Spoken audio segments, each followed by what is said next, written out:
ఇప్పుడు పట్టణంలో ఉన్నటువంటి గవర్నమెంట్ ల్యాండ్లని వాటిని పతాకం కబ్జాల కిందనే గురి కావటం జరుగుతున్నది.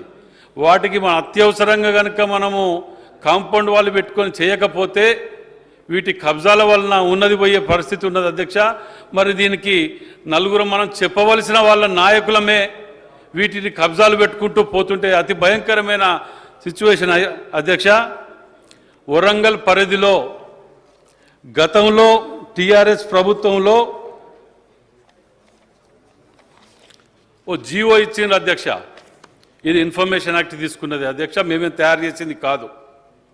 28 జిల్లాలకు బీఆర్ఎస్ పార్టీ ఆఫీసులని కేటాయిస్తున్నామని చెప్పి రాష్ట్ర ప్రభుత్వము గతంలో జీవో తీయటం జరిగింది.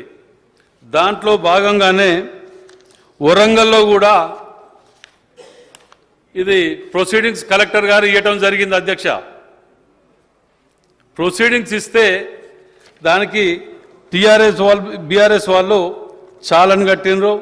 4 లక్షల చిల్లర చాలని కట్టి వాళ్ళకి ల్యాండ్ అలాట్ చేస్తున్నామని చెప్తే ప్రొసీడింగ్స్ ఇచ్చినాక చాలని కట్టింది అధ్యక్ష. దాని తర్వాత మాకు ఆ ల్యాండ్ వద్దు, మాకు ఇంకో ల్యాండ్ కావాలి అని ఒక రిక్వెస్టింగ్ లెటర్ పెట్టుకున్నారు అధ్యక్ష. రిక్వెస్టింగ్ లెటర్ పెట్టుకున్న తర్వాత గవర్నమెంట్ వాళ్ళకు అక్కడ హ్యాండ్ ఓవర్ చేయలేదు, ఇక్కడ హ్యాండ్ ఓవర్ చేయలేదు.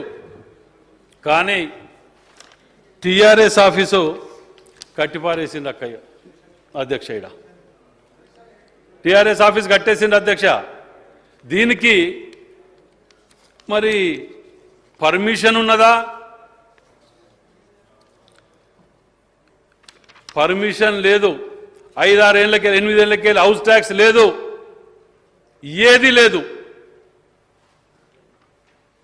ఇక మేము ఇన్ఫర్మేషన్ యాక్ట్ కడితే కార్పొరేషన్ నుంచి కూడా నుంచి కలెక్టర్ ఆఫీస్కి వెళ్ళి ప్రతిదీ కూడా తీరా చూస్తే అది పార్క్ ల్యాండ్ అధ్యక్ష. పార్క్ ల్యాండ్లో ఇల్లీగల్గా కట్టడం కాకుండా మరి కరెంట్ ఏడికెళ్ళి వచ్చింది, ఇల్లీగల్గా కట్టింది కదా అని చెప్పి మాకు డౌట్ తోటి దానికి కూడా ఇన్ఫర్మేషన్ యాక్ట్ కట్టిన అధ్యక్ష. కడితే ఇన్ఫర్మేషన్ యాక్ట్లో ఏమొచ్చిందో చూడండి అందరు సభ్యులు కూడా. Consumer name BRS,